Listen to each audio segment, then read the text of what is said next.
اعوذ باللہ من الشیطان الرجیم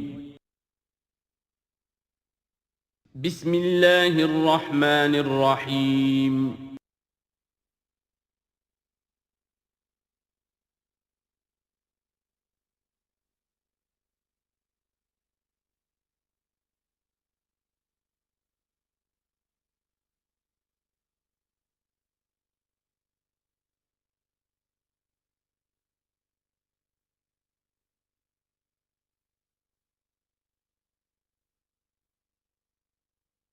اعوذ باللہ من الشیطان الرجیم بسم اللہ الرحمن الرحیم خلق السماوات والارض بالحق، اللہ نے پیدا کیا ہے آسمانوں اور زمین کو حق کے ساتھ، یعنی بامقصد ہے، نتیجہ خیز تخلیق ہے، یہ بے نتیجہ کا کار عبث اور باطل نہیں ہے۔ یکبر اللیل علی النہار، وہ رات کو لپیٹ دیتا ہے دن پر، ویکبر النہار علی اللیل، اور دن کو لپیٹ دیتا ہے رات پر۔ اب یہ جو ہے کہیں یولج اللیل فی النہار آتا ہے، کہیں یکبر آ رہا ہے، تو یہ مختلف جو الفاظ ہیں، تعبیرات ہیں، لیکن مقصد کیا ہے کہ یہ دن اور رات ہے تو نہیں ہے۔ آپ کو معلوم ہے کہ پورا نظام جو چل رہا ہے اسی کے حوالے سے ہے، پورا عالم نباتات کا جو ریسپیریشن کا نظام ہے وہ اسی کے ساتھ متعلق ہے، لہذا یہاں کوئی شے بھی بے مقصد نہیں ہے۔ جب کوئی شے بے مقصد نہیں ہے تو انسان کیسے بے مقصد ہو سکتا ہے؟ کس لیے اس کو پیدا کیا؟ حدیث میں جیسا کہ آیا کہ انما الدنیا خلقت لکم وانتم خلقتم للآخرہ، دنیا تمہارے لیے بنائی گئی لیکن تم آخرت کے لیے بنائے گئے ہو۔ جب تک کہ آخرت کا تصور نہ ہو، پھر انسان کا، اور خاص طور پر انسان میں جو اخلاقی حس ہے، ایک مورل سینس ہے اس کے اندر، کچھ چیزیں اچھی ہیں کچھ بری ہیں، اس کا احساس ہے اس کے اپنے اندر، تو اس کا کوئی نتیجہ کہاں آخر نکل رہا ہے دنیا میں؟ اس کے لیے دوسری زندگی اور بعد سے بعد الموت لازمی ہے۔ وسخر الشمس والقمر، اور اس نے مسخر کر دیا سورج کو بھی اور چاند کو بھی، کل یجری لاجل مسمى، یہ سب کے سب چل رہے ہیں ایک وقت معین تک کے لیے۔ الا هو العزیز الغفار، آگاہ ہو جاؤ وہ زبردست ہے اور بخشنے والا ہے۔ خلقکم من نفس واحدۃ ثم جعل منها زوجها، اس نے بنایا ہے تمہیں ایک ہی جان سے، ایک ہی جی سے۔ اب اس کو جو لوگ ایولیوشن کو مانتے ہیں یا سمجھتے ہیں کہ قرآن مجید کے ساتھ اس کے بعض اجزاء کی مطابقت ہے، وہ تعبیر کرتے ہیں کہ ایک ہی، یعنی ابتدا میں جو حیوانات پیدا کیے گئے ہیں، جو لوور اینیملز ہیں، بالکل شروع میں ان میں سیکس نہیں تھا، جیسے کہ امیبا ہے، وہ بس دو حصوں میں تقسیم ہو گیا، یہی اس کی اولاد ہو گئی، وہ جو باپ کہہ لیں ماں کہہ لیں وہ ایک ہی ہے۔ اس کے بعد ایسے بھی پیدا ہوئے کہ جن میں ایک ہی جانور میں دونوں سیکس ہیں۔ یہ جو راؤنڈ ورم ہوتا ہے، راؤنڈ ورم جو برسات میں جو نکل آتے ہیں بہت لمبے لمبے سے کیڑے، یہ ہرمافرڈائٹ ہیں، ان کے اندر میل اور فیمیل آرگنز دونوں ایک کے اندر موجود ہوتے ہیں۔ تو اس طریقے سے رفتہ رفتہ پھر ڈفرینسیشن ہوئی، میل علیحدہ ہو گیا، فیمیل علیحدہ ہو گئے۔ خلقکم من نفس واحدۃ ثم جعل منها زوجها، اسی جان سے اس کا جوڑا بنایا۔ وانزل لکم من الانعام ثمانیۃ ازواج، اور تمہارے لیے 8 جوڑے اتار دیے تمہارے مویشیوں میں سے۔ عام طور پر عرب میں جو مویشی موجود تھے ان میں سے اونٹ نر اور مادہ، گائے نر اور مادہ، اسی طریقے سے بھیڑ نر اور مادہ، اور بکری نر اور مادہ، یہ جو ہیں ان کے ہاں یہی مویشی تھے۔ ثمانیۃ ازواج، یہ سورہ انعام میں بھی آ چکا ہے، وہ ہمیں یاد ہوگا۔ من الابل اثنین ومن البقر اثنین ومن المعز اثنین، یہ وہاں آ چکا ہے۔ یخلقکم فی بطون امہاتکم، اور وہ تمہیں پیدا کرتا ہے تمہاری ماؤں کے پیٹوں میں، خلقاً بعد خلق، ایک خلق کے بعد دوسری خلق، تخلیق کے بعد مراحل ہیں اس کے، نطفہ ہے، علقہ ہے، مضغہ ہے، مخلقہ اور غیر مخلقہ، پھر اس کو اور پھر خلقاً آخر، ایک اور ہی تخلیق ہے۔ اس پہ میں عرض کر چکا ہوں کہ اس موضوع پر ضربہ سلام جو ہے قرآن مجید کا، وہ سورہ مومنون کا پہلا رکوع ہے۔ فی ظلمات ثلاث، یہ ذکر یہاں آیا ہے، 3 پردوں کے اندر تخلیق ہو رہی ہے۔ یعنی ایک پردہ یہ پیٹ کی دیوار ہے، جو مردوں کی بھی دیوار ہے، یہ پیٹ کی ایبڈومنل وال ہے۔ دوسرا پردہ پھر جو یوٹرس ہے، رحم ہے ماں کا، اس کی موٹی دیوار ہے۔ تیسری وہ جھلی ہے جس میں کہ وہ بچہ جو ہے جنین لپٹا ہوا ہوتا ہے۔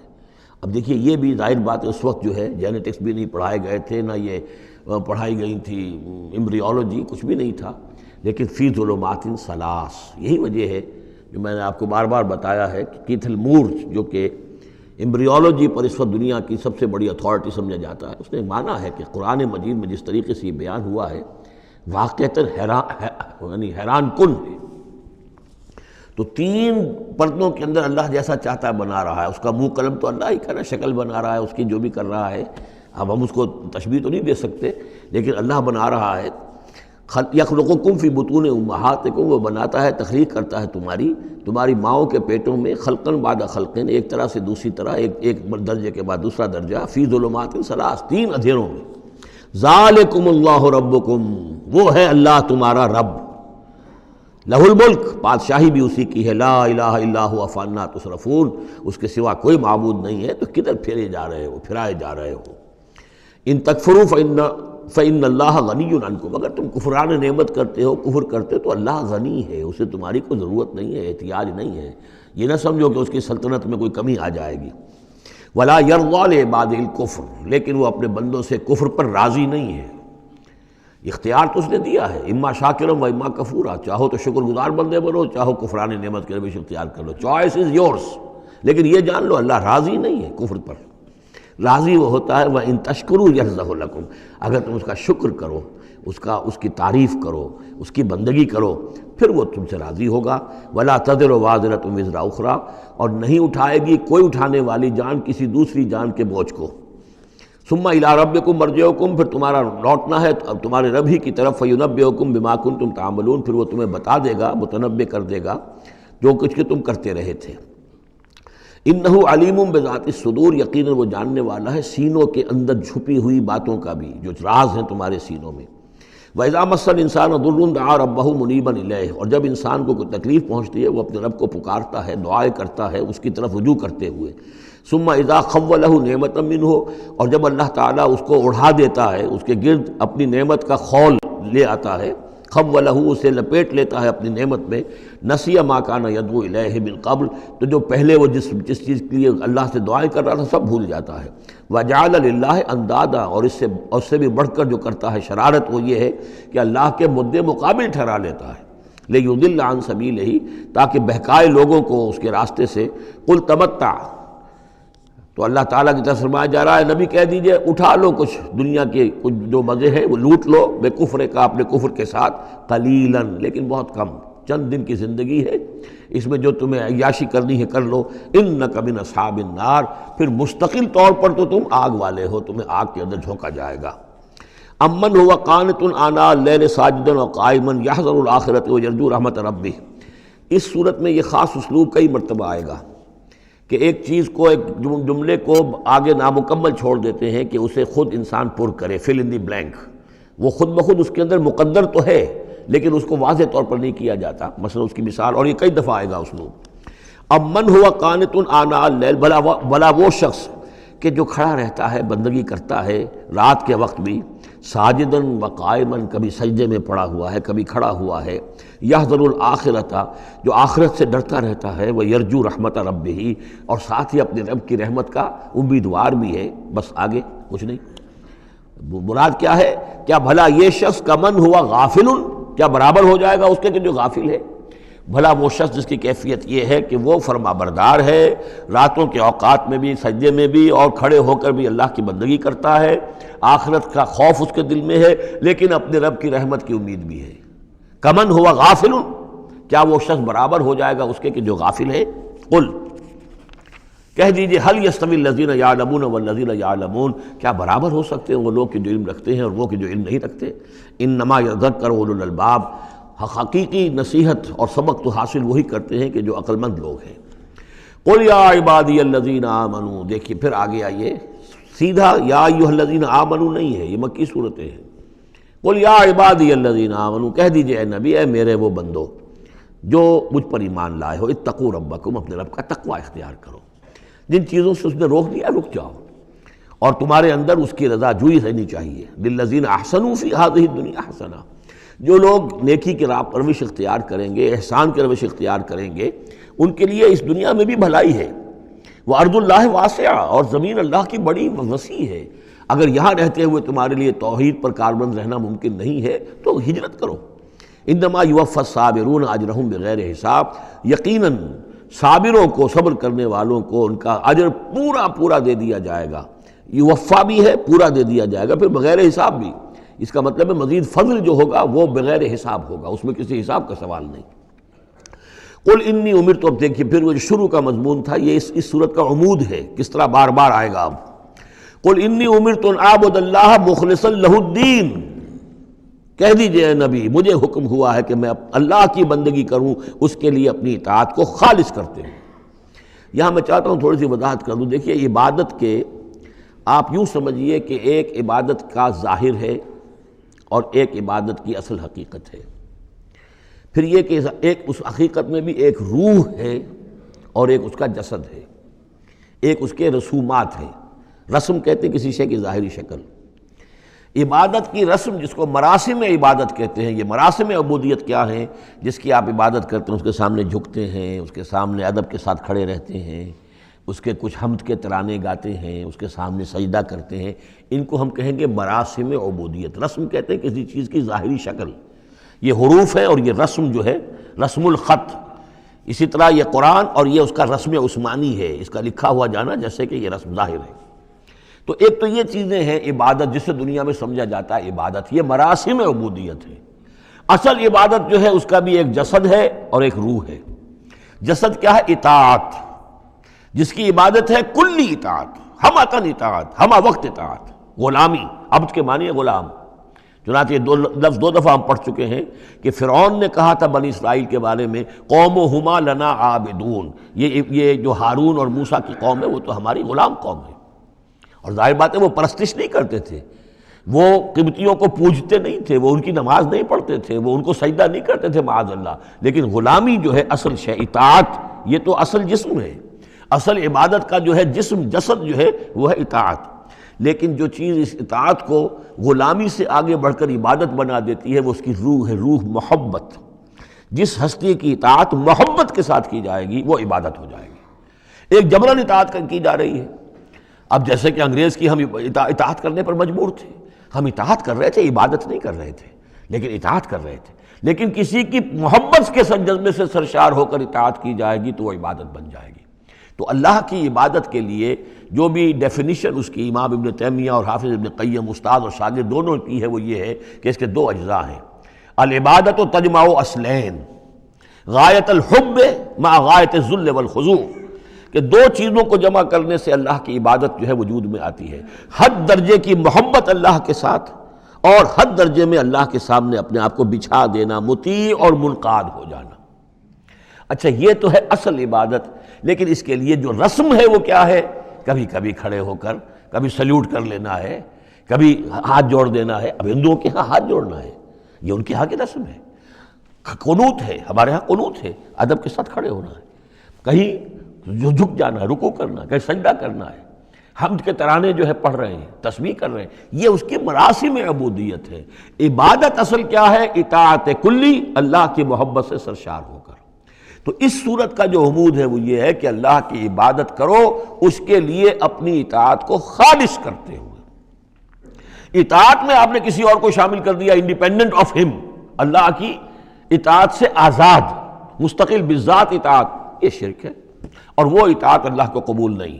وہ منہ پر دے مارے گا یہ مجھے 25% اطاعت نہیں چاہیے آپ کی، آپ لیجئے اپنے سر پاس رکھیے، مجھے تو چاہیے 100%۔ ادخلوا فی السلم کافہ۔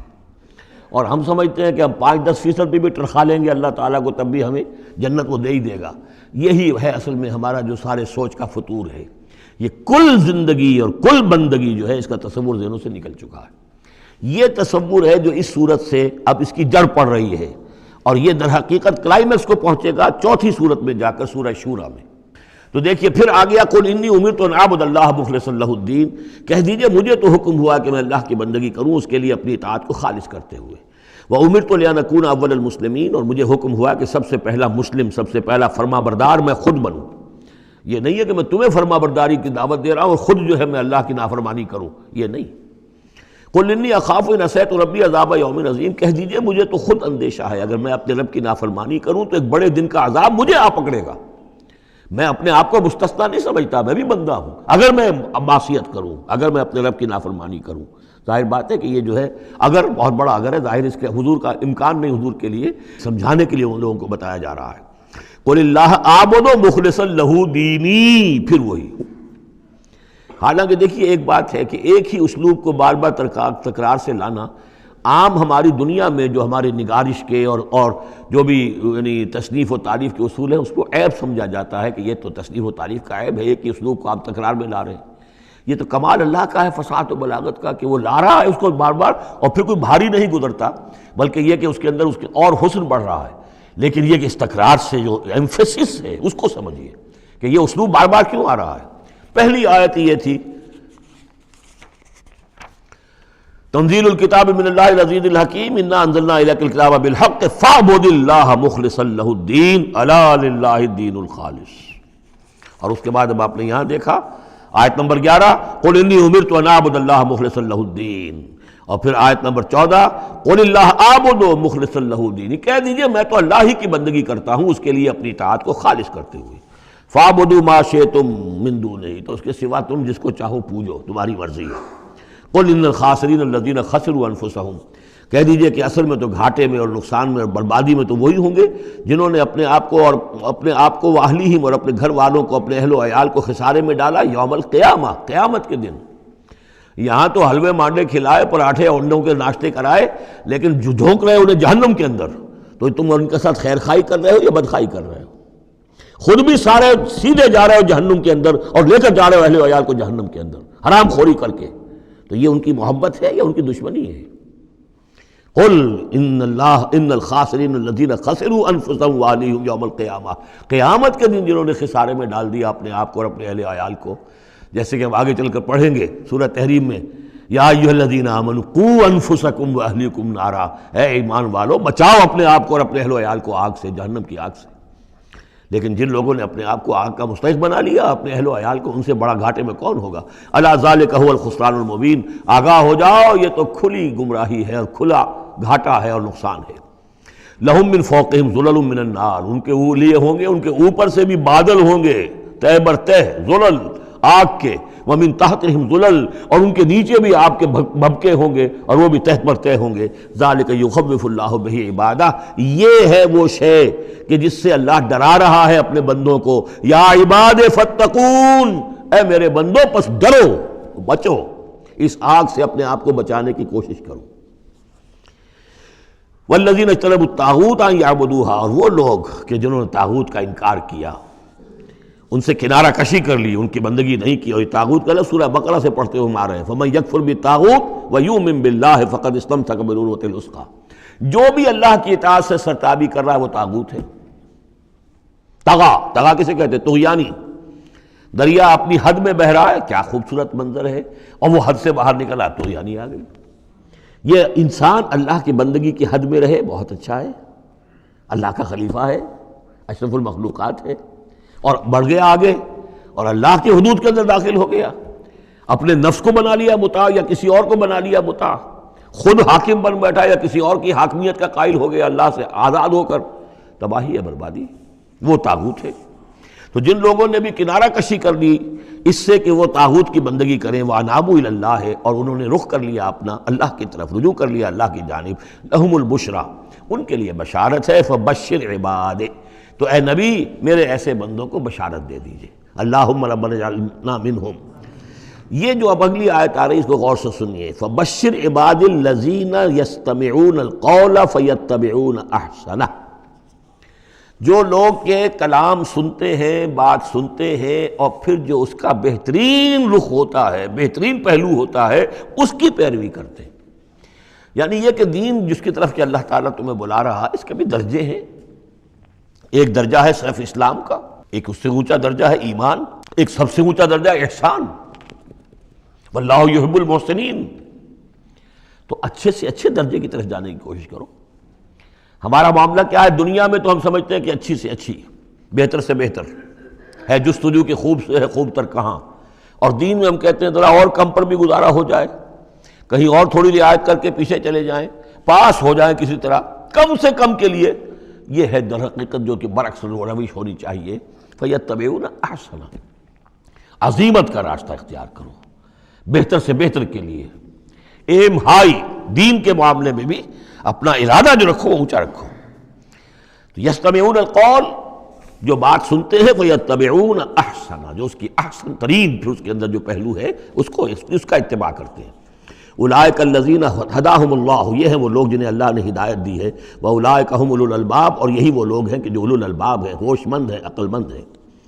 افمن حق علیہ کلمۃ العذاب، اور یہاں پھر وہی آ گیا، بھلا وہ شخص کہ جو مستحق ہو چکا ہے، جس پر لاگو ہو چکی ہے عذاب کی بات، یعنی جو مستحق ہو گیا عذاب کا، اس کے بعد کیا پھر چھوڑ دیا گیا۔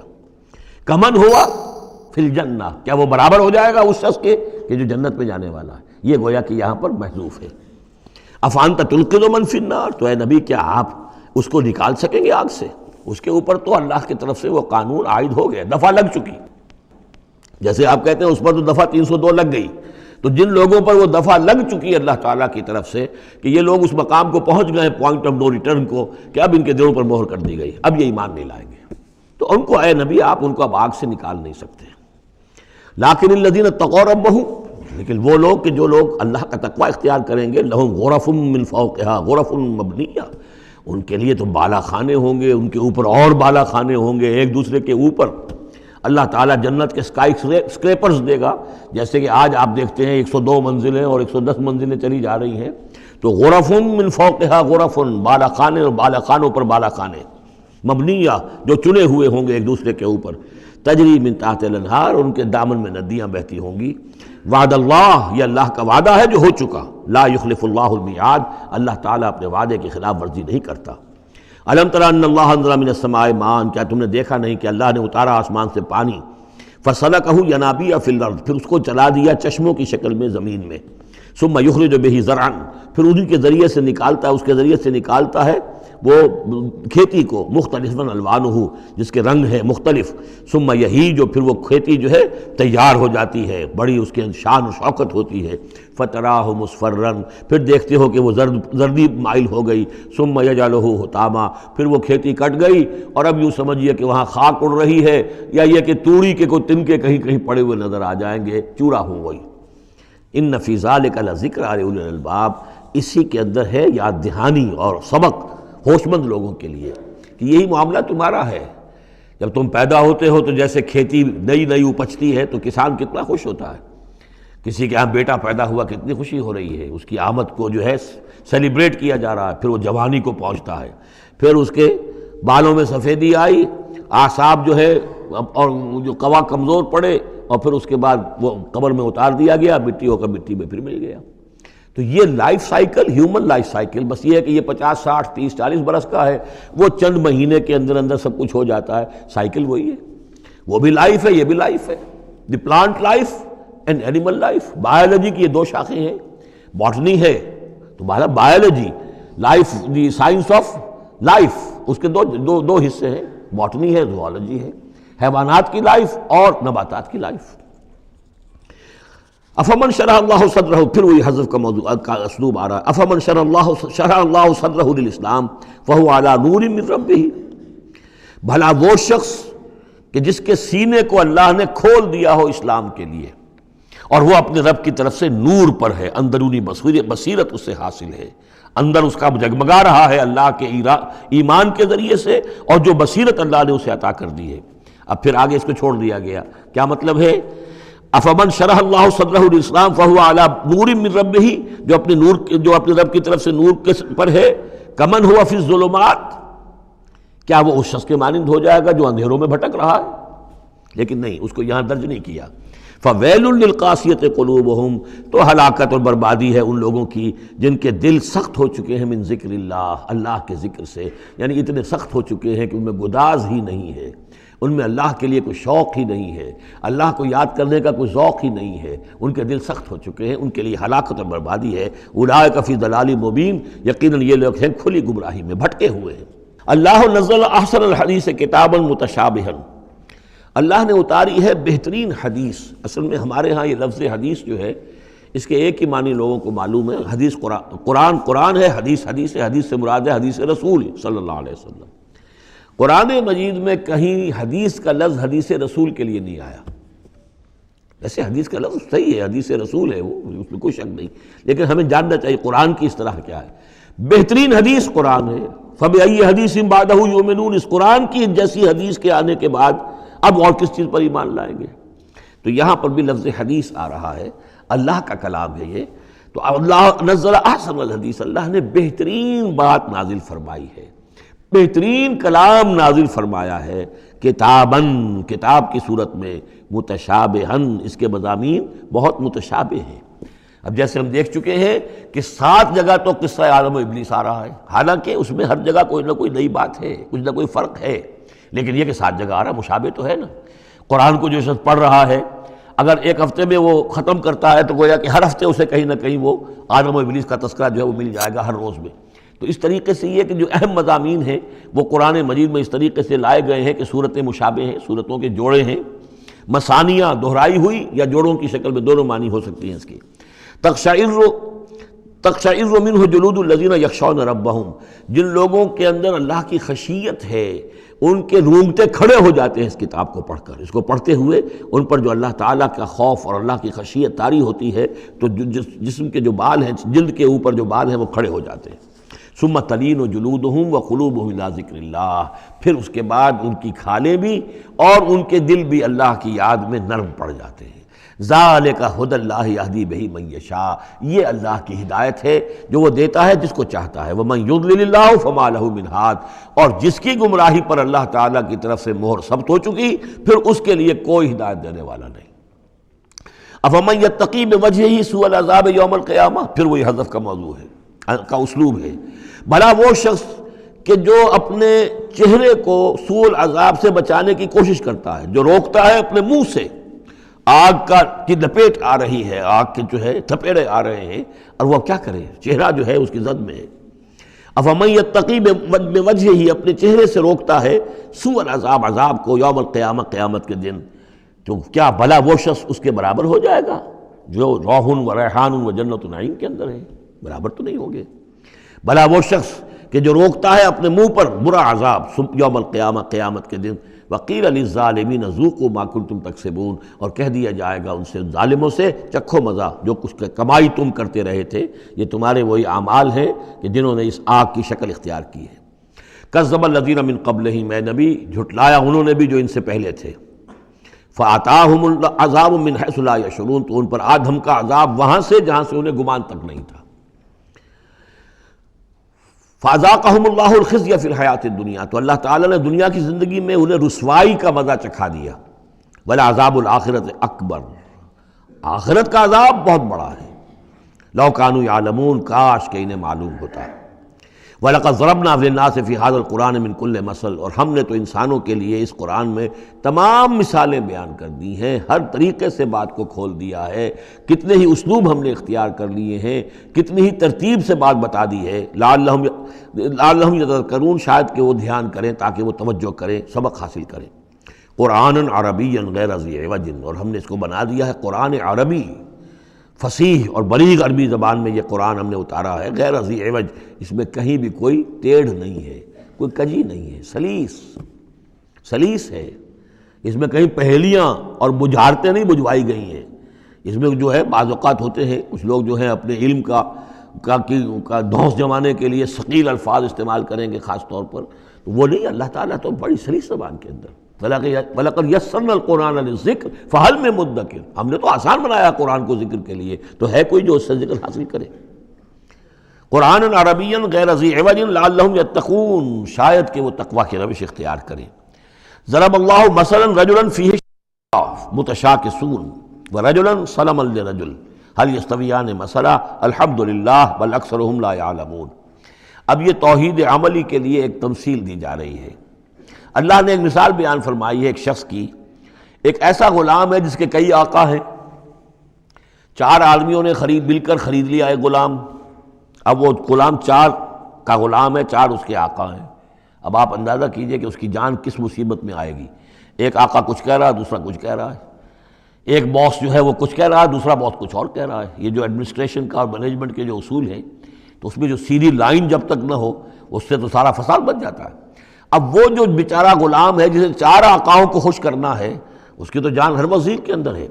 وَرَجُلًا سَلَمًا لِرَجُلٍ، اور ایک شخص ہے جو پورا کا پورا ایک شخص کا غلام ہے۔ تو ایک آقا کو راضی کر لینا، اس کی خدمت کرنا، اس کو مطمئن کرنا کتنا آسان ہے، جبکہ ایک سے زائد آقاؤں کو مطمئن کرنا اور خوش رکھنا اور ان کی خدمت کا حق ادا کرنا بہت مشکل ہے۔ یہی شرک اور توحید کا معاملہ ہے۔ ایک اللہ کے بندے بن جاؤ، اسی میں سکون ہے، اسی میں اطمینان ہے، اسی میں چین ہے، ذہنی سکون اور قلبی اطمینان بھی اسی میں ہے، روحانی سکون بھی اسی میں ہے۔ اور جب تم یہ کہ یہ شرک اور بہت سے دیوی اور بہت سے دیوتا، تو ہر وقت جو ہے وہ جان کانپتی رہے گی کہ ایک دیوی راضی ہو رہی تو دوسری ناراض ہو رہی ہے، اور ایک دیوتا جو ہے اس کی کوئی ڈنڈوت کی ہے تو دوسرا ناراض ہوگا کہ میرے ہاں کوئی چڑھاوا نہیں چڑھایا، تو یہ تو ان کی جان تو ہر وقت جو ہے مصیبت کے اندر رہے گی۔ ضرب اللہ مثلا رجلا فیہ شرکاء متشاکسون، اور وہ شریک جو ہے اس کے آقا وہ زندی بھی ہیں، ایک دوسرے کے ساتھ اراد رکھنے والے بھی ہیں، تو اس کا کیا حال ہوگا اس غلام کا جو ان چار آقاؤں کا غلام ہے۔ وَرَجُلًا سَلَمًا لِرَجُلٍ، اور ایک جو غلام وہ ہے، ایک شخص وہ ہے کہ جو ایک ہی آدمی کا غلام ہے۔ هل يستویان مثلا، کیا یہ برابر ہو سکتے ہیں مثال میں؟ الحمدللہ، کل تعریف اللہ کے لیے، یعنی یہ کہ صاف بات ہو گئی کہ توحید ہی صحیح راستہ ہے۔ بل اکثرهم لا يعلمون، لیکن یہ کہ ان کی اکثریت علم نہیں رکھتی۔ انک میت وانہم میتون، اے نبی آپ کو بھی وفات پانا ہے، موت آپ پر بھی وارد ہوگی اور یہ سب بھی مریں گے۔ ثم انکم یوم القیامت عند ربکم تختصمون، پھر تم اپنے رب کے پاس قیامت کے دن آپس میں جھگڑو گے۔ کیا جھگڑو گے؟ حضور کہیں گے کہ میں نے تو یہ ان کو بتا دیا تھا سارا کچھ، اللہ جو تو نے بھیجا تھا میں نے پہنچا دیا تھا۔ ان میں سے ہو سکتا ہے کچھ کھڑے ہو کر یہ پلی لیں کہ نہیں مجھ تک بات نہیں پہنچی تھی، یہ جھگڑا ہوگا پھر، کیونکہ اللہ تعالیٰ نے تو بھیجا محمد رسول اللہ صلی اللہ علیہ وسلم کو، اور جواب دہی ان سے بھی ہوگی۔ سورہ اعراف کی آیت نمبر 6 بڑے اہم آیات میں سے ہے وہ قرآن مجید کے، فَلَنَسْأَلَنَّ الَّذِينَ أُرْسِلَ إِلَيْهِمْ وَلَنَسْأَلَنَّ الْمُرْسَلِينَ، ہم ان سے بھی پوچھیں گے جن کے طرف رسولوں کو بھیجا، اور ان سے بھی پوچھیں گے جنہیں رسول بنا کر بھیجا۔ تم نے ہمارا پیغام پہنچا دیا تھا؟ جی ہم نے پہنچا دیا تھا۔ اسی لیے حضور نے گواہی لے لی تھی حجۃ الوداع میں، الا هل بلغت، لوگوں میں نے پہنچا دیا کہ نہیں؟ اور پورے مجمع نے کہا انا نشہد انک قد بلغت وادیت ونصحت، ہاں حضور ہم گواہ ہیں، آپ نے حق تبلیغ ادا کر دیا، حق خیر خواہی ادا کر دیا، اور آپ نے حق امانت ادا کر دیا۔ پھر آپ نے اللہ کی سے خطاب کرتے ہوئے آسمان سے بھی اشارہ کیا، انگلی سے اشارہ کیا آسمان کی طرف، اللہم اشہد، اللہم اشہد، اللہ تو بھی گواہ ہے، یہ مان رہے ہیں کہ میں نے پہنچا دیا۔ پھر آپ نے فرمایا فَلْيُبَلِّغِ الشَّاهِدُ الْغَائِبَ، اب میں نے تو تمہیں پہنچا دیا ہے، تمہارا فرض ہے کہ تم پہنچاؤ ان کو جو یہاں موجود نہیں ہے۔ یہ ہے سلسلہ جو شروع کیا ہے، یہ گویا کہ جو میں نے کل بتایا تھا رسول و رسول اللہ ہے، اب گویا کہ پوری امت جو ہے وہ اللہ کے رسول کی رسول ہے۔ اللہ کے رسول نے باقی پوری نوع انسانی کے لیے اپنی امت کو یہ کام سونپ دیا ہے کہ جیسے میں نے تمہیں پہنچایا تھا تمہیں پہنچانا ہے پوری نوع انسانی کو۔ تو پوری امت گویا کہ رسول و رسول اللہ ہے، اللہ کے رسول کی رسول، کہ اللہ نے بھیجا محمد کو اور محمد نے وہ ذمہ داری ان کے اپنے کندھے سے ان کے کندھوں پر منتقل کر دی۔ یہ ہے صورتحال جس کو دو جگہ قرآن میں کہا گیا، سورہ حج میں بھی ہم پڑھ چکے، هو اجتباکم وما جعل علیکم فی الدین من حرج الی قولہ تعالی لیکون الرسول شہیدا علیکم وتکونوا شہداء علی الناس۔ اور ادھر سورہ بقرہ کے اندر کہہ دیا گیا ہجرت کے ادھر ہجرت کے ادھر، یہ دونوں صورتیں، ہجرت سے متصلاً قبل حج اور ہجرت کے متصلاً بعد البقرہ، اور ادھر کیا آ گیا وَكَذَلِكَ جَعَلْنَاكُمْ أُمَّةً وَسَطًا لِتَكُونُوا شُهَدَاءَ عَلَى النَّاسِ وَيَكُونَ الرَّسُولُ عَلَيْكُمْ شَهِيدًا، صرف ترتیب بدلی ہے۔ فَمَنْ أَظْلَمُ مِمَّنْ كَذَبَ عَلَى اللَّهِ وَكَذَّبَ بِالصِّدْقِ إِذْ جَاءَهُ، اس شخص سے بڑھ کر ظالم کون ہوگا جو اللہ پر جھوٹ باندھے، جھوٹ کہے، اسے کوئی وحی نہ آئی ہو اور وہ کہے کہ مجھ پر وحی آئی ہے۔ وَكَذَّبَ بِالصِّدْقِ، یا اور یہ این اور یہ دونوں جمع کیجیے گا، وہ بعد میں بتاؤں گا، وَكَذَّبَ بِالصِّدْقِ، اور جھٹلائے سچی بات کو جب کہ اس کے پاس آ گئی۔ یہ دونوں ایک شخص کے کردار بھی ہو سکتا ہے کہ وہ اللہ پر جھوٹ تہمت جو ہے جڑ رہا ہے اور خود جو ہے جو اللہ کی طرف سے حق آیا ہے اس کی نفی کر رہا ہے، تردید کر رہا ہے۔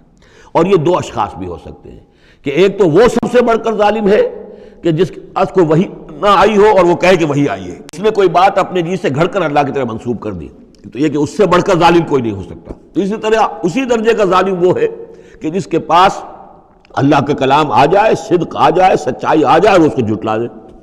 الیس فی جہنم مثوی للکافرین، تو کیا جہنم ہی میں ٹھکانہ نہیں ہے ایسے کافروں کا؟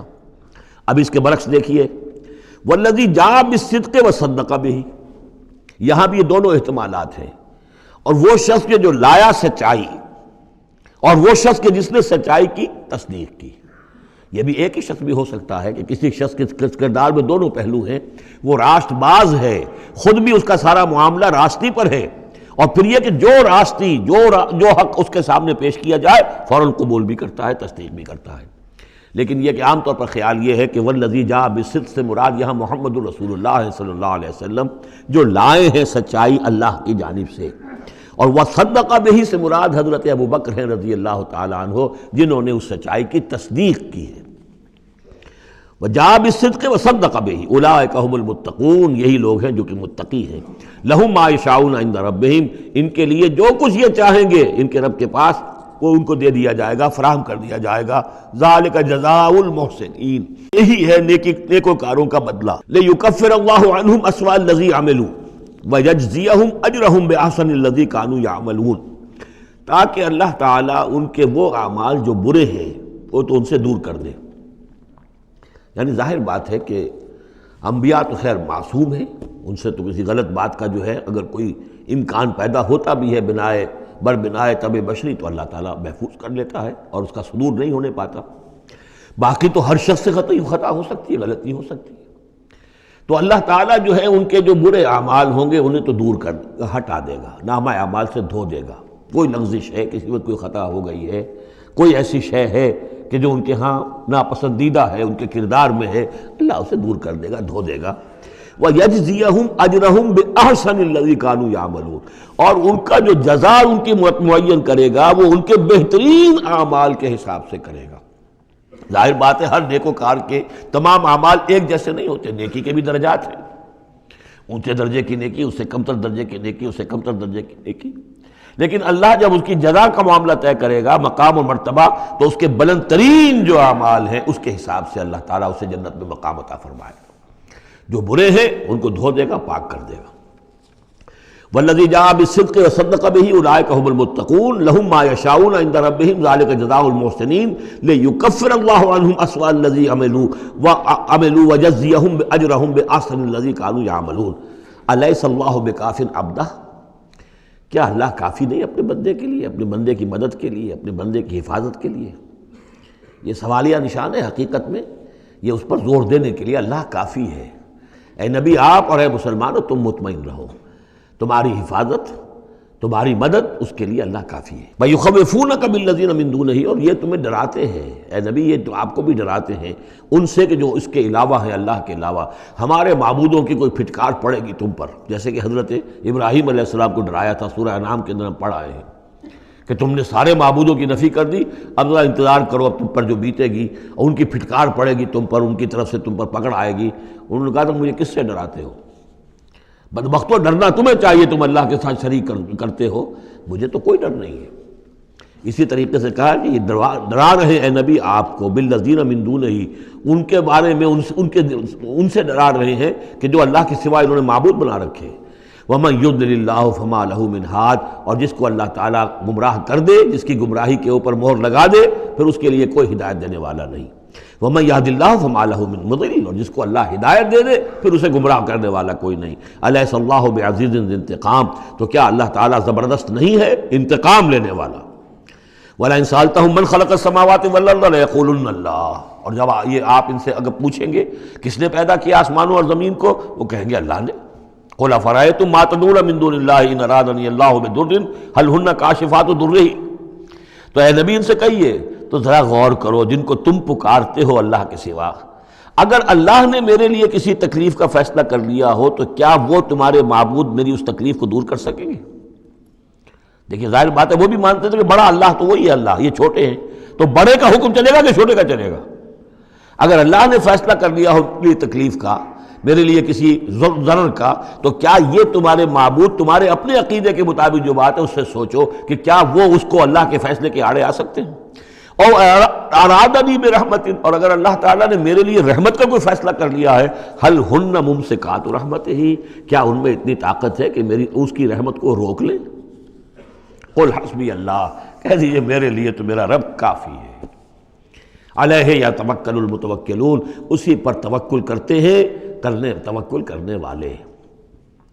قل یا قوم اعملوا علی مکانتکم، کہہ دیجئے اے نبی، اے میری قوم کے لوگوں، کر لو جو کچھ تم کر سکتے ہو، میرے خلاف جو سازشیں کرنی ہے کر لو، جو تدبیریں کرنی ہے کر لو، جو قوت جمع کرنی ہے کر لو، انی عامل، میں بھی اپنی سی محنت کر رہا ہوں۔ فسوف تعلمون، ان قریب تمہیں معلوم ہو جائے گا کون کامیاب ہوتا ہے کون ناکام۔ من یاتی ہے عذاب یخزی ہے، کس پر آتا ہے وہ عذاب جو اسے رسوا کر دے، ویحل علیہ عذاب مقیم، اور اس کے اوپر عذاب وہ نازل ہو جائے کہ جو ہمیشہ رہنے والا ہو۔ انا انزلنا علیک الکتاب للناس بالحق، اے نبی، اے محمد صلی اللہ علیہ وسلم، ہم نے آپ پر یہ کتاب نازل کر دی ہے لوگوں کے لیے حق کے ساتھ۔ فمن اہتدی فلنفسہ، تو جو کوئی ہدایت کے راستہ اختیار کرتا ہے وہ اپنے بھلے کے لیے، ومن ضل فانما یضل علیہا، اور جو گمراہی اختیار کرتا ہے تو اس کا سارا وبال اسی کے اوپر آئے گا۔ وما انت علیہم بوکیل، اور آپ کو ان کے ٹھیکیدار نہیں ہے، ذمہ دار نہیں ہے، مسئول نہیں ہے، آپ کے جو ہے آپ سے ان کے بارے میں پوچھا نہیں جائے گا، باس پرس نہیں ہوگی، آپ سے تو پوچھا جائے گا آپ نے پیغام پہنچا دیا تھا یا نہیں، بس اس کے بعد آپ کا فرض ختم ہوا۔ اللہ یتوفی الانفس حین موتها والتی لم تمت فی منامها، اس آیت کو بھی پھر نوٹ کر لیجئے، قادیانیوں نے جو بھی فساد ذہنوں میں پیدا کیا ہوا ہے، یہ میں سورہ آل عمران سے لے کے مسلسل اس کو واضح کر رہا ہوں کہ یہ توفی جو ہے، توفا یتوفا، باب تفاعل، پورا لے لینا، قبض کر لینا، قبضے میں لے لینا۔ اللہ یتوفی الانفس حین موتها، اللہ تعالیٰ قبض کر لیتا ہے جانوں کو اور شعور کو جبکہ اس کی موت کا وقت ہوتا ہے۔ والتی لم تمت فی منامہا، جن کے موت کا وقت نہیں ہے تو نیند میں قبض کر لے، نیند میں شعور چلا گیا، جان موجود ہے۔ موت جب ہوتی ہے شعور بھی گیا، جان بھی گئی، جسم یہاں ہے، اور حضرت مسیح کو لیا گیا، شعور بھی، جان بھی، جسم بھی۔ تو گویا کہ توفی جو ہے بتمام و کمال جو ہوئی ہے وہ حضرت مسیح کی ہوئی ہے علیہ الصلوۃ والسلام۔ باقی یہ گویا کہ استعارت ہے توفی، نیند میں بھی ہمارا شعور چلا گیا، اور اصل شے تو شعور ہی ہے انسان کے، اگر شعور ہی نہیں ہے تو پھر کیا ہے اس کے اندر؟ وہ اللہ نے اس وقت اس سے لے لیا ہے، چھین لیا ہے، اللہ تعالیٰ نے سلب کر لیا ہے، قبض کر لیا ہے۔ تو گویا کہ یہ لفظ جو اطلاق ہو رہا ہے اس کا نیند پر بھی ہو رہا ہے۔ فَيُمْسِكُ الَّتِي قَضَىٰ عَلَيْهَا الْمَوْتَ، تو جس کی موت کا اللہ فیصلہ کر چکا ہے اس کو اپنے پاس روکے رکھتا ہے۔ وَيُرْسِلُ الْأُخْرَىٰ إِلَىٰ أَجَلٍ مُّسَمًّى، جس کے لیے صرف نیند کا فیصلہ تھا واپس بھیج دیتا ہے، جب وہ جاگتا ہے تو اس کا شعور واپس آ جاتا ہے، اور ایک وقت معین تک کے لیے اس کا یہ سلسلہ جاری رہتا ہے۔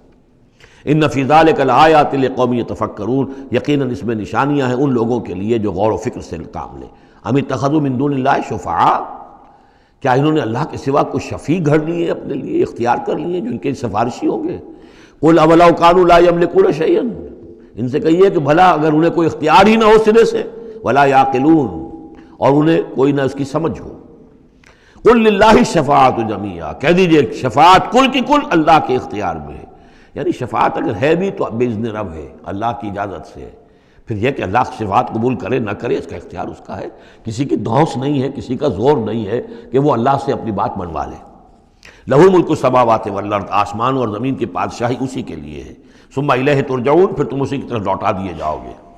وَإِذَا ذُكِرَ اللَّهُ وَحْدَهُ اشْمَأَزَّتْ قُلُوبُ الَّذِينَ لَا يُؤْمِنُونَ بِالْآخِرَةِ، جب اللہ کا ذکر کیا جاتا ہے اکیلے اللہ کا توحید کے ساتھ، تو جو لوگ کہ اللہ آخرت پر ایمان نہیں رکھتے ان کے دل بیٹھنے لگتے ہیں، رکنے لگتے ہیں، انہیں اچھا نہیں لگتا، اللہ ہی اللہ کی بات ہو رہی ہے۔ اسی طرح اگر کسی تقریر میں، کسی وعظ میں ساری گفتگو جو ہو رہی ہو توحید کی ہو رہی ہو تو لوگ گھبرا جائیں گے کہ یہ کوئی اولیاء اللہ کی بات ہو، کوئی قصے کہانیاں ہوں، کوئی کرامات ان کی بیان کی جائے، کوئی نبی کی شان بیان کی جائے، تو اس پر تو یہ کہ ان کے جو ہے دل کھلتے ہیں اور خوش رہتے ہیں۔ لیکن یہ کہ وَإِذَا ذُكِرَ اللَّهُ وَحْدَهُ اشْمَأَزَّتْ قُلُوبُ الَّذِينَ لَا يُؤْمِنُونَ بِالْآخِرَةِ، جب اللہ کا ذکر کیا جائے تنہا اسی کا توحید کے ساتھ، تو ان لوگوں کے دل کو جو آخرت پر ایمان نہیں رکھتے کچھ بیٹھنے سے لگتے ہیں۔ وَإِذَا ذُكِرَ الَّذِينَ مِن دُونِهِ إِذَا هُمْ يَسْتَبْشِرُونَ، اور جب ان کا ذکر ہوتا ہے جو اس کے سوا ہے تب بہت خوش ہوتے ہیں، خوشیاں مناتے ہیں۔ قُلِ اللَّهُمَّ فَاطِرَ السَّمَاوَاتِ وَالْأَرْضِ، کہو اے اللہ تو جو کہ تمام آسمان اور زمین کا بنانے والا ہے، عالم الغیب والشہادہ، تو جو کہ تمام غیب چھپی ہوئی چیزیں اور جو ظاہر اور سامنے کی چیزیں سب کا جاننے والا ہے۔ انت تحکم بین عبادک فیما کانوا فیہ یختلفون، یقیناً تو فیصلہ کرے گا اپنے بندوں کے مابین ان تمام چیزوں میں جن میں وہ اختلاف کرتے رہے تھے۔ وَلَوْ أَنَّ لِلَّذِينَ ظَلَمُوا مَا فِي الْأَرْضِ جَمِيعًا، اور اگر ان کافروں اور ظالموں کے پاس جو بھی کچھ زمین میں ہے ساری دولت ہوتی، وَمِثْلَهُ مَعَهُ، اور اتنی اور بھی ہوتی، لَافْتَدَوْا بِهِ مِنْ سُوءِ الْعَذَابِ يَوْمَ الْقِيَامَةِ، تو قیامت کے دن اس برے عذاب سے، عذاب کی برائی سے بچنے کے لیے وہ سارا فدیہ میں دے رہے تھے۔ یہاں تو آپ کو معلوم ہے کہ جان پر بنی ہو تو ایک گھونٹ پانی کے لیے انسان سب کچھ دینے کو تیار ہو جائے گا، بادشاہ دے دے گا، وہ تو دنیا میں دیکھا جا سکتا ہے۔ پیاس سے آدمی مر رہا ہو تو ایک گھونٹ پانی کے لیے وہ کیا نہیں دے دے گا۔ تو قیامت کے دن بھی فرمایا کہ اگر ان کے پاس پوری دنیا کی دولت ہو، اتنی ہی اور بھی ہو، تو یہ سب دے کر چاہیں گے کسی طرح اس جہنم کے عذاب سے ہمیں بچا لیا جائے۔ ظاہر بات ہے یہ بھی بات کو واضح کرنے کے لیے نہ وہاں کسی کے پاس دولت ہوگی نہ اس کا کوئی امکان ہے، لیکن سمجھانے کے لیے وہی چیزیں جو ہماری سمجھ میں آ سکتی ہیں انہی کو اسلوب کو اختیار کیا گیا۔ وَبَدَا لَهُم مِّنَ اللَّهِ مَا لَمْ يَكُونُوا يَحْتَسِبُونَ، اور اس روز ان کے سامنے آ جائے گی اللہ کی طرف سے وہ چیزیں جس کا انہیں گمان بھی نہیں تھا۔ وہ سمجھتے تھے ایسے ہی ڈرا رہے ہیں، جیسے بچوں کو ہابو سے ڈراتے ہیں، ہوا ہے آ جائے گا، ایسے ہی یہ نبی جو ہیں یہ ذرا جہنم سے اور اس سے اور عذاب سے ڈرا رہے ہیں، حقیقت کچھ نہیں ہے۔ تو وہ لوگ نہیں سمجھتے تھے کہ یہ بات واقع ایسا ہی ہو جائے گا، لیکن اس روز ان کی نگاہوں کے سامنے آ جائے گا۔ پھر پوچھا جائے گا الیس ھذا بالحق، قالوا بلی وربنا، کیا یہ حق نہیں ہے؟ کیا یہ سراب ہے؟ یہ جھوٹ موٹ کی چیز ہے یا واقعی ہے؟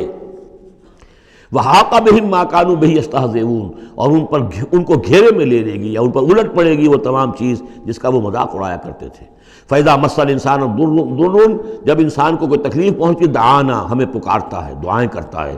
ثُمَّ إِذَا خَوَّلْنَاهُ نِعْمَةً مِنَّا، جب ہم اسے لپیٹ دیتے ہیں اپنی نعمت میں، قَالَ إِنَّمَا أُوتِيتُهُ عَلَىٰ عِلْمٍ، تو وہ کہتا ہے مجھے یہ ملا ہے اپنے علم کی بنیاد پر، میری ذہانت، فطانت، میری سمجھ، میری کاریگری، میں نے بر وقت اندازہ کر لیا کہ اب کیا حالات ہونے والے ہیں، کس چیز کی ڈیمانڈ پیدا ہونے والی ہے، میں نے اس کی فیکٹری لگا لی، تو دیکھو میرے وارے نیارے، یہ ساری میری سوجھ بوجھ ہے۔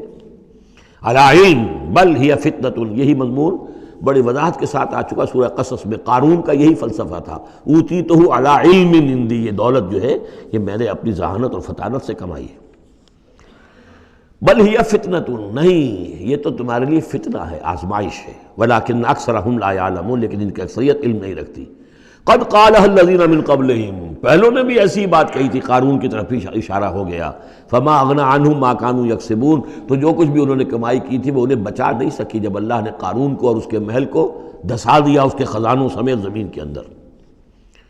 فَأَصَابَهُمْ سَيِّئَاتُ مَا كَسَبُوا، پھر پڑ گئی ان پر، آ گئی وہی چیزیں کہ جو انہوں نے کمائی تھیں، اپنی برائیاں جو کمائی تھیں۔ وَالَّذِينَ ظَلَمُوا مِنْ هَؤُلَاءِ، اور ان میں سے بھی جو لوگ اس ظلم اور کفر اور شرک کی روش اختیار کریں گے، سَيُصِيبُهُمْ سَيِّئَاتُ مَا كَسَبُوا، تو ان کے بھی جو کرتوتوں کی برائی ہے وہ ان کے اوپر واقع ہو کر رہے گی۔ وَمَا هُمْ بِمُعْجِزِينَ، اور وہ شکست نہیں دے سکیں گے، ہرا نہیں سکیں گے، عاجز نہیں کر سکیں گے اللہ کو۔ اَوَلَمْ يَعْلَمُوا أَنَّ اللَّهَ يَبْسُطُ الرِّزْقَ لِمَن يَشَاءُ وَيَقْدِرُ، کیا یہ جانتے نہیں کہ اللہ ہی ہے کہ جو کشادہ کر دیتا ہے رزق کو جس کے لیے چاہتا ہے اور تنگ کر دیتا ہے جس کے لیے چاہتا ہے۔ وَيَقْدِرُ إِنَّ فِي ذَلِكَ لَآيَاتٍ لِقَوْمٍ يُؤْمِنُونَ، یقیناً اس میں نشانیاں ہیں ان لوگوں کے لیے کہ جو ماننے والے ہیں۔ قُلْ يَا عِبَادِيَ الَّذِينَ أَسْرَفُوا، اس صورت میں یہ دو مرتبہ آیا ہے۔ قُلْ يَا عِبَادِيَ الَّذِينَ آمَنُوا پہلے آیا تھا، اور اب آیا ہے قُلْ يَا عِبَادِيَ الَّذِينَ أَسْرَفُوا عَلَىٰ أَنفُسِهِمْ، اے نبی کہیے اے میرے وہ بندو جنہوں نے اپنے اوپر ظلم کیا ہے۔ تمہاری اب تک کی غفلت کی زندگی، اگر تم نے یہ زندگی غفلت میں گزار دی ہے، اب بھی ہوش میں آ جاؤ، جنہوں نے اب تک ظلم کیا ہے اپنے اوپر۔ قُلْ يَا عِبَادِيَ الَّذِينَ أَسْرَفُوا عَلَىٰ أَنفُسِهِمْ لَا تَقْنَطُوا مِن رَحْمَةِ اللَّهِ، اللہ کی رحمت سے مایوس نہ ہو، إِنَّ اللَّهَ يَغْفِرُ الذُّنُوبَ جَمِيعًا، اللہ تعالیٰ سارے گناہ معاف کر دے گا، لیکن اس کی شرط ہے توبہ کرو اس کی جناب میں، آج توبہ کرو خلوص دل کے ساتھ، چاہے پوری زندگی 70 برس کی ہے کتنی بھی ہے، اللہ تعالیٰ اس کے گناہوں کو صاف کر دے گا، خلوص دل کے ساتھ توبہ۔ اور توبہ کی شرط یہ ہے کہ حرام خوری چھوڑو، غلط کام چھوڑو، معصیت کو ترک کرو، اس کے بغیر توبہ نہیں ہے۔ یہ ہم پڑھ چکے ہیں سورہ الفرقان کے آخری رکوع میں، إِلَّا مَن تَابَ وَآمَنَ وَعَمِلَ عَمَلًا صَالِحًا فَأُولَٰئِكَ يُبَدِّلُ اللَّهُ سَيِّئَاتِهِمْ حَسَنَاتٍ وَكَانَ اللَّهُ غَفُورًا رَحِيمًا۔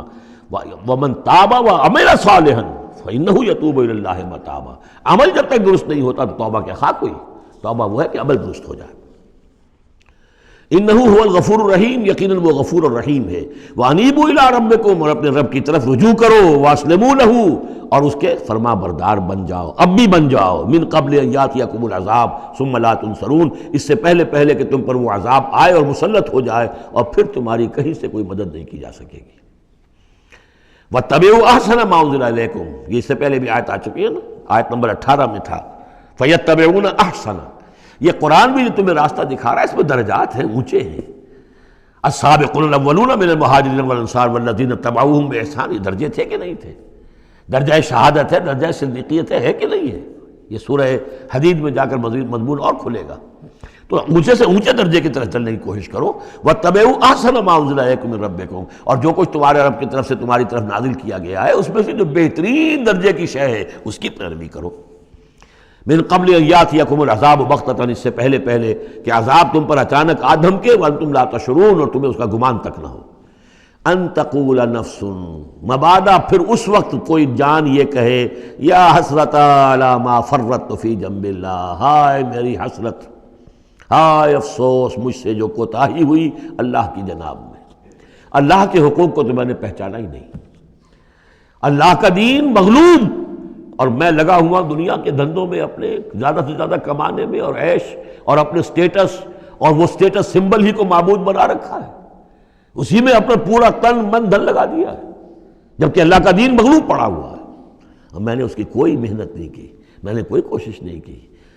یا حسرتا ان تقول نفس، کہ کوئی جان کہے اس دن، یا حسرتا، ہائے افسوس، علی ما فرطت فی جنب اللہ، جو اللہ کے جناب میں، اللہ کی جانب مجھ سے جو کوتاہی ہوئی، میں نے کمی کی۔ وَإِن كُنتَ لَمِنَ الصَّاغِرِينَ، اور وہ جو کافر تھے وہ تو، میں تو رہا وَإِن كُنتُ لَمِنَ الصَّاغِرِينَ، میں تو بس مذاق ہی سمجھتا رہا، میں نے کبھی سنجیدگی سے لیا ہی نہیں بات کو، I never took it seriously۔ اور تقول لو ان اللہ ہدانی لکنت من المتقین، یا تم کہو کہ اگر اللہ نے ہدایت دی ہوتی تو میں بھی ہو جاتا متقی۔ گویا کہ یہاں اپنے اس چوائس کی نفی کر رہے ہو، اللہ نے تمہیں اشرف المخلوقات بنایا اور تمہیں اختیار دیا تھا، اما شاکرا و اما کفورا۔ او تقول حین تری العذاب، یا وہ کہے جب کہ وہ عذاب کو دیکھے، لو ان لی کرۃ فاکون من المحسنین، اگر مجھے لوٹنا نصیب ہو جائے کسی طریقے سے، ایک دفعہ اگر مجھے دوبارہ لوٹا دیا جائے، پھر تو میں محسنین میں سے ہو جاؤں گا، پھر صرف متقی نہیں، صرف مسلم نہیں، صرف مومن نہیں، محسنین پہ میں شامل ہو جاؤں گا۔ بلا، کیوں نہیں، قد جاءت کا آیاتی، آئی تھی تیرے پاس میری آیات، فکذبت بہا، تو نے ان کو جھٹلا دیا تھا، واستکبرت، اور تو نے تکبر کیا تھا، وکنت من الکافرین، اور تو نے کفر کی روش اختیار کی تھی۔ ویوم القیامت تری الذین کذبوا علی اللہ وجوہہم مسودۃ، اور قیامت کے دن تم دیکھو گے ان لوگوں کو جنہوں نے اللہ پر جھوٹ باندھا تھا کہ ان کے چہرے سیاہ ہوں گے، الیس فی جہنم مثوی للمتکبرین، تو کیا جہنم ہی میں ٹھکانہ نہیں ہے ایسے متکبرین کا۔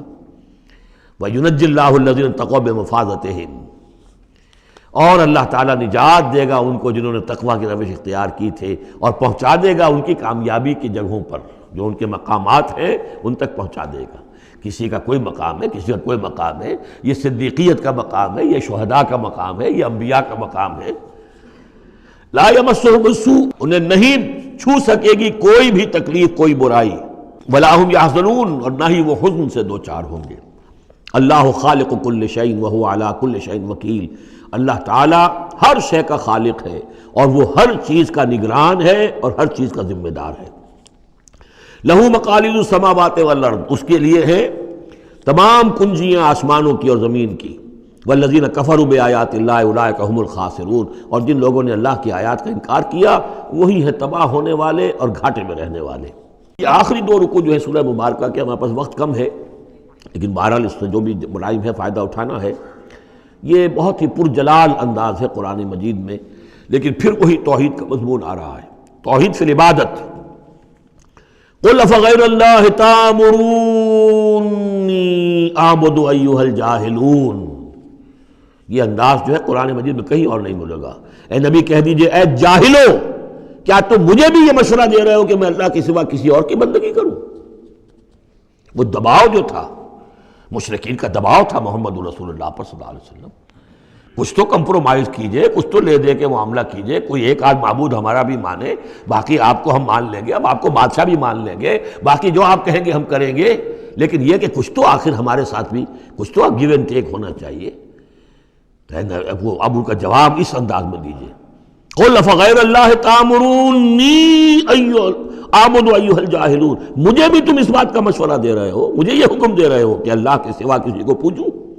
وَلَقَدْ أُوحِيَ إِلَيْكَ، اور اے نبی آپ کی طرف تو وحی کی جا چکی ہے، وَإِلَى الَّذِينَ مِن قَبْلِكَ، اور آپ سے پہلے جو رسول تھے ان کو بھی یہ وحی کر دی گئی تھی. توجہ سے سنیے، لَئِنْ أَشْرَكْتَ، اے نبی اگر آپ بھی بالفرض شرک کریں گے، لَيَحْبَطَنَّ عَمَلُكَ، آپ کے بھی سارے اعمال حبط ہو جائیں گے، وَلَتَكُونَنَّ مِنَ الْخَاسِرِينَ، اور آپ بھی نہایت خسارہ پانے والوں میں سے ہو جائیں گے. قانون خداوندی، وَلَن تَجِدَ لِسُنَّتِ اللَّهِ تَحْوِيلًا. اصل میں یہ سختی ساری حضور کی طرف نہیں ہے، یہ مشرکین سے، خطاب ان سے نہیں، بظاہر حضور سے ہے، لیکن بتایا جا رہا ہے کہ یہ معاملہ ایسا نہیں ہے، یہ تو ایسا قانون ہے ہمارا جو کسی کے لیے بھی نہیں بدلے گا. جو بھی شرک کرے گا اس کے ساتھ ہمارا کوئی معاملہ نہیں، کسے باشد. وَلَقَدْ أُوحِيَ إِلَيْكَ وَإِلَى الَّذِينَ مِن قَبْلِكَ لَئِنْ أَشْرَكْتَ لَيَحْبَطَنَّ عَمَلُكَ وَلَتَكُونَنَّ مِنَ الْخَاسِرِينَ.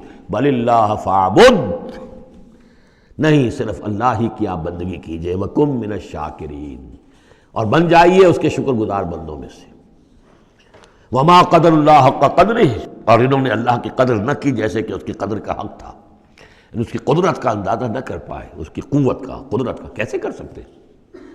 لیکن یہ کہ ایک بات ذہن میں آنی چاہیے، اگرچہ ہم اللہ کی قدرت کو ناپ تول نہیں سکتے، اب نہ ہم اللہ کے علم کو ناپ تول سکتے کہ کتنا علم ہے، اس لیے کہ ہماری جو ترازو ہے وہ تو سونار کی ترازو کی طرح ہے، وہ ماشے تولے تو وہ جو ہے وہ تول لے گی، لیکن یہ کہ ٹنوں کو کیسے تولے گی. تو ہمارے ذہن کی ترازو جو ہے وہ نہیں تول سکتی، اللہ کی صفات کو بھی نہیں ہم جان سکتے کہ وہ کتنی ہے، کیسی ہے.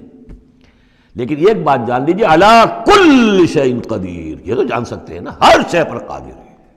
لیکن یہ کہ جن لوگوں کا ذہن اس سے بھی عاجز آ جاتا ہے، وما قدر اللہ حق قدرہ والارض جمیعا قبضتہ یوم القیامۃ والسماوات مطویات بیمینہ، اس کا ایک تمہیں جھلک دکھا رہے ہیں اس کی قدرت، اس کی عظمت کا، کہ تمہاری یہ پوری کی پوری زمین اس کی ایک مٹھی میں ہوگی قیامت کے دن، اور یہ آسمان اس کے داہنے ہاتھ میں لپٹے ہوئے ہوں گے. کوئی اندازہ کر سکتے ہو تو کر لو. ہمیں آسمانوں کا کیا پتہ ہے، ہمیں کیا گیلیکسیز کا کیا تصور ہے. چکر آتا ہے جب پڑھتے ہیں ایسٹرونومی کو کتاب پڑھیے، واقعہ ہے کہ میں تو میرا سر چکرا جاتا ہے، لائٹ ایئرس کا جو تصور آتا ہے، بلینز اور بلینز، اب چلتے جائیے، وہ تو ختم ہونے والی بات ہی نہیں. ہمارا تصور جو ہے وہ وہاں جا کر بالکل جو ہے جواب دے دیتا ہے. تخیل جو ہے، قوت تخیلہ، وہ تھک ہار کر رہ جاتی ہے. وَالْأَرْضُ جَمِيعًا قَبْضَتُهُ يَوْمَ الْقِيَامَةِ وَالسَّمَاوَاتُ مَطْوِيَّاتٌ بِيَمِينِهِ سُبْحَانَهُ وَتَعَالَى عَمَّا يُشْرِكُونَ. وہ پاک ہے اور بہت بلند و بالا ہے ان تمام چیزوں سے، اس تمام شرک سے جو یہ کر رہے ہیں. وَنُفِخَ فِي الصُّورِ، اور سور میں پھونکا جائے گا. فَصَعِقَ مَن فِي السَّمَاوَاتِ وَمَن فِي الْأَرْضِ، تو بے ہوش ہو جائیں گے جو بھی ہے آسمانوں میں اور جو بھی ہے زمین میں، الا من شاء اللہ، سوائے اس کے جنہیں اللہ چاہے گا. یعنی یہ بے ہوشی معلوم ہوتا ہے کہ فرشتوں پر بھی طاری ہوگی سوائے کچھ فرشتوں کے، اس قدر وہ دہشت والا ہوگا. تو ایک اصل میں تین ہے یہ نفخے جو ہے. پہلا نفخہ ہے زلزلے والا، وہ ہے نفخہ ساعت کا، اس میں تو ہلچل ہوگی، طوفان ہوگا، سورج اور چاند ٹکرائیں گے اور یہ پہاڑ چلیں گے روئی کے گالوں کی طرح. وہ ہے جو پہلا ہے ساعت. پھر اس کے بعد ایک اور ہوگا، اور اس کے بعد سب کے سب ختم ہو گئے، سب پر ایک موت کی نیند طاری ہو جائے گی. وَنُفِخَ فِي الصُّورِ فَصَعِقَ مَن فِي السَّمَاوَاتِ وَمَن فِي الْأَرْضِ إِلَّا مَن شَاءَ اللَّهُ ثُمَّ نُفِخَ فِيهِ أُخْرَى، پھر اس میں پھونک ماری جائے گی ایک مرتبہ اور یہ تیسری مرتبہ، یہاں کے حساب سے دوسری مرتبہ، لیکن یہ کہ یہ نفخہ ثالثہ ہے. فَإِذَا هُمْ قِيَامٌ يَنظُرُونَ، تو اچانک وہ سب کے سب کھڑے ہوں گے دیکھتے ہوئے. یہ نفخہ ہے بعث بعد الموت کا، تیسرا نفخہ، اس لیے قیامت اس کو کہتے ہیں. اذا ہم قیام ینظرون، یہ یوم القیامہ ہے. پہلے ساعہ ہے، پہلے وہ گھڑی ہے کہ جس سے ایک موت وارد ہوگی، سب پر طاری ہو جائے گی، اور یہ قیامہ ہے جس میں کھڑے ہو جائیں گے. ثم نفخ فیہ اخری فاذا ہم قیام ینظرون واشرقت الارض بنور ربها، اور زمین چمک اٹھے گی اپنے رب کے نور سے. آگے چل کر ہم پڑھیں گے، اس وقت اسی زمین پر اللہ تعالیٰ کا نزول ہوگا.